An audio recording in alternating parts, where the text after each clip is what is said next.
The dawn of progressivism, part 3. So, Roosevelt, in his second term, was calling more loudly for regulation of corporations, taxing incomes of individuals, and protecting workers.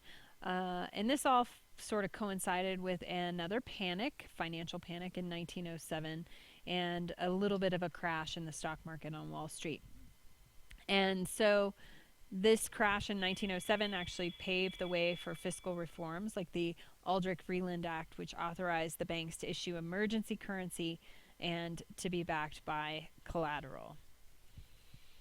Some other things that Roosevelt contributed during his term of office was he started to rein in capitalism. He was sort of known as the cowboy who started to tame the bucking bronco of capitalism.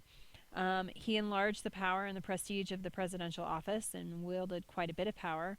He was known for the phrase to walk softly and carry a big stick. He helped shape the progressive movement and future liberal reform campaigns, and he opened eyes to Americans to the fact that they shared their world with other nations. And we're going to get into imperialism next week, which was sort of happening coincidentally with this progressive movement in the United States. So there's Teddy Roosevelt, President number 26. His successor was William Howard Taft, and he was pretty much handpicked by Roosevelt to serve as president. And he was a very large man, very quiet. His aspirations actually were the Supreme Court. He never really had presidential aspirations. He was sort of pushed into it by Roosevelt, and Roosevelt sort of thought that Taft would then continue his legacy, and that's why this cartoon has this reference to a third term for Roosevelt. The irony is that he didn't really do that. He actually was kind of weak that way. Here you can see this is Taft wearing a Roosevelt's mask to continue the legacy of Roosevelt. Again, another one. Referring to William Howard Taft wearing Roosevelt's clothes. Some more cartoons depicting Taft and people getting excited about Taft continuing Roosevelt's things and initiatives. But when you compare them, they were very different, and Taft did not live up to the reputation of Roosevelt, and he wasn't a little, no pun intended, mini Roosevelt. Roosevelt was personally pretty aggressive and forceful, and in fact he had these walking meetings where he would sort of march people around the Potomac River and expect them to keep up, and a lot of times meetings were held over tennis matches or wrestling matches, etc. Taft, on the other hand, was actually pretty passive. He did not like conflict. He was also a poor judge of public opinion. Roosevelt was interested in seeing pretty drastic changes, and Taft wanted to see a maintenance of the status quo. With regards to foreign policy, Roosevelt used his big stick policy and the Roosevelt corollary to the Monroe Doctrine to actually engage in places like Cuba and Latin America to keep European influence out of those areas. And we'll get into that next week. Whereas Taft felt it was better to send aid and money rather than actual troops into those regions, so he used more of a dollar diplomacy. And this is Roosevelt's square deal versus the rule of reason, and these other things. There was actually Gifford Pinchot, this gentleman right here, who was the head of the Forest Service, the newly created Forest Service, was really kind of best friends with Roosevelt during his administration, and he was actually fired by Taft, which was really unpopular by the supporters of Roosevelt. And Roosevelt was actually out of the country when that happened, and when he came back he was really upset, and he gets pretty fired up and decides he's going to run again. So Taft as a president, though, when you look at his accomplishments, despite having this conflict with Roosevelt, he was more of a trust buster than Roosevelt, busting 90 trusts compared to Roosevelt's 44. He managed to get the Mann-Elkins Act of 1910 passed, which gave power to the government to regulate railroad rates, telephones, telegraphs, and cable companies. And then he also managed to get the 16th Amendment passed, which authorized the U.S. to collect income taxes. And that's a shift in how we generate revenue in the United States. It's a pretty big shift. We've gone from using the tariffs to generate revenue to putting that burden on individual citizens. So there you have William Howard Taft. What this causes is a big split in the party, and part of that is the Payne-Aldrich tariff. The tariff was raised on most imports and was promised to lower tariffs in the campaigns, the presidential campaigns. So Taft kind of did the opposite. He said he was going to raise it, but then he lowers it, or said he was going to lower it, and then he raises it. And it became very controversial and actually split the Republican Party apart. And like I said, Roosevelt came back from Europe finding out that his friend had been fired. The Secretary of the Interior, Ballinger, sold public lands in Alaska to private developers. And Pinchot, who was the head of the Forest Service, which was part of the U.S. Department of Agriculture, was fired for criticizing Ballinger. He was a close friend of Roosevelt and really sincerely believed in this idea of conservation and preservation of lands, and that they should be public and not sold to private developers. And so when he criticized this man publicly, Taft was forced to fire him. So Pinchot sort of lost out in that deal. This is all detailed in a book that you could read for extra credit. I should be an infomercial, which details this time in 1910 and leading up to the big burn in 1910, which was the largest forest fire the United States has ever seen. 3 states burned: Idaho, Montana, and Washington. It ravaged about 6 cities, leveled them pretty flat. People were escaping the fire in trains, etc. And they talk very extensively about Teddy Roosevelt and Gifford Pinchot, and then the fight to maintain public lands. So it's really good reading it right now. Okay, challenges to traditional republicanism. The Speaker of the House, Joe Cannon, had been there for quite a while. He was sort of iron-fisted, controlled what came through the House. And as you'll learn in government, the Speaker wields a lot of power, or can. And in a midterm election, the Republicans lost seats to the Democrats. And then within the Republican Party, you had a split. You had progressive Republicans, and they sort of revolt against Joe Cannon and attempt to strip him of his speakership. They actually sided with some Democrats in that case. 1910 midterm elections come around, and it's not good for the grand old party, also known as the Republican Party. They lose more seats, and you can see that it's starting to become sort of chaotic. There's no control. The Republicans are all over the place.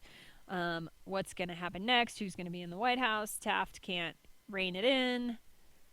So in 1912, Roosevelt decides he's going to run again, but he does not receive the Republican Party nomination. He actually then moves to get Taft out of the way and the reigning Republicans, and forms his own splinter party. He takes those progressive Republicans and he splits off from the Republican Party, and he forms the Bull Moose Party. This is a third party. And then you also have a socialist party that was led by Eugene Debs, the labor union organizer at this time. So you have 2 third parties on the ballot, and a weakened Republican Party, and then Democrats in the South running in this election in 1912. Roosevelt's new nationalism, his Bull Moose progressivism, was up against Woodrow Wilson, who did win the nomination of the Republican Party. Roosevelt wanted more government regulation of business and unions. He favored women's suffrage and more social welfare programs, whereas Wilson was in favor of limiting business and government and bringing reform in by ending corruption and sort of reviving competition and supporting small business. So this is more of the modern Republican platform, and this is an interesting sort of sidestep that Republicans actually took for a while that resembles more of a Democratic platform today. So here are the election results that year. You can see Roosevelt did win some states, but not enough and not in the right amount of states.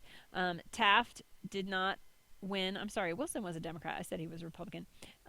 Taft did not win, you can see, any really significant electoral votes. So Woodrow Wilson becomes president, but sort of not by a majority. He wins by a plurality, which means he didn't have massive amounts of support. He was idealistic, intelligent. People felt he was righteous as well as could be inflexible. He believed that a president should actively lead Congress and appeal directly to the people to support the legislative program when necessary. So taking it to the people and getting them on board. Wilson, as president, declares war on what he calls the triple wall of privilege: the tariff, the banks, and the trusts that were creating sort of an elite control of our economic and political system in the United States. So he tackles the tariff by passing the Underwood Tariff Bill, which lowers the tariff for the first time in 50 years, and then includes a graduated income tax rate from 1% to 6%, which the 16th Amendment had been passed, and so that was able to fly. Wilson battles the bank by creating the Federal Reserve Act. It is a national banking system with 12 district banks supervised by the Federal Reserve Board and the Federal Reserve Notes, and they sort of set the standard for banking into the future. A centralized bank, basically. He also tames the trusts by creating the Federal Trade Commission in 1914. It's a newly presidential appointed commission that are given the power to investigate and take action against unfair trade practices, unlawful competition, false advertising, mislabeling, those sorts of things, sort of consumer protection. And then the Clayton Antitrust Act of 1914 strengthened the Sherman Antitrust Act and allowed for the breakup of monopolies, and it exempted unions because the Sherman Antitrust Act had actually been used to break up unions. So this one exempted unions from being prosecuted as trusts and legalized strikes and peaceful picketing. So again, this is not only an antitrust act to break up those big businesses, but it also then is kind of a pro-union act. So what's going on with African Americans at this time? Well, there's a rash of lynchings in the 1880s and 90s and in the early 1900s in the South, but also in the North. As a result, you have African Americans fleeing the South, moving north, primarily settling in places like Cleveland, Detroit, New York, and Chicago. And you also have increased violence, just intimidation, Jim Crow laws in the South. And so you have W.E.B. Du Bois and Booker T. Washington, who actually were polar opposites with regards to segregation and Jim Crow laws and how they wanted things done and what they wanted to see happen. But they managed to come together and compromise and co-found the NAACP, the National Association for the Advancement of Colored People. And they actually petitioned the White House and Roosevelt to sort of take action on these issues, and especially the lynchings issues. But Roosevelt was in a tricky spot. He had just had to dishonorably discharge 167 black soldiers. These were the Buffalo Soldiers of the 25th Regiment, who were accused of crimes in Brownsville, Texas. There was like riots that broke out down there. Well, it's believed, pretty commonly believed, that whites actually sort of framed the African Americans for these riots. But regardless, the evidence pointed to these African Americans and they were dishonorably discharged. So Roosevelt was kind of in a sticky wicket. He couldn't really get into that politically, even though he did sympathize with African Americans in the South. So not a lot of progress being made there, although the civil rights movement is starting to gain momentum. As for women's rights, there was the campaign for women's suffrage in the late teens into the 20s, and it was many of the states, especially in the West, had given women the right to vote in state elections, but they still didn't have the right to vote in presidential elections. So women argued that democracy would empower them and enable them to be more able to care for their families in an industrial society. You had the National Women's Party headed by Alice Paul, who actively protested, and these women were actually protesting on the sidewalks outside of the White House, and they were arrested for trespassing and violating a trespassing ordinance with regards to protests on sidewalks. And they were held without trial in prison and in insane asylums, I believe, as well. And then they went on a hunger strike, and then they were force-fed. It's a kind of brutal period in women's history, and there's an actual really good movie that HBO did a few years ago called Iron Jawed Angels, which details the efforts particularly of Alice Paul and the National Women's Party. Highly recommended. Extra credit movie list. And that's it for the Progressive Era today. Thanks.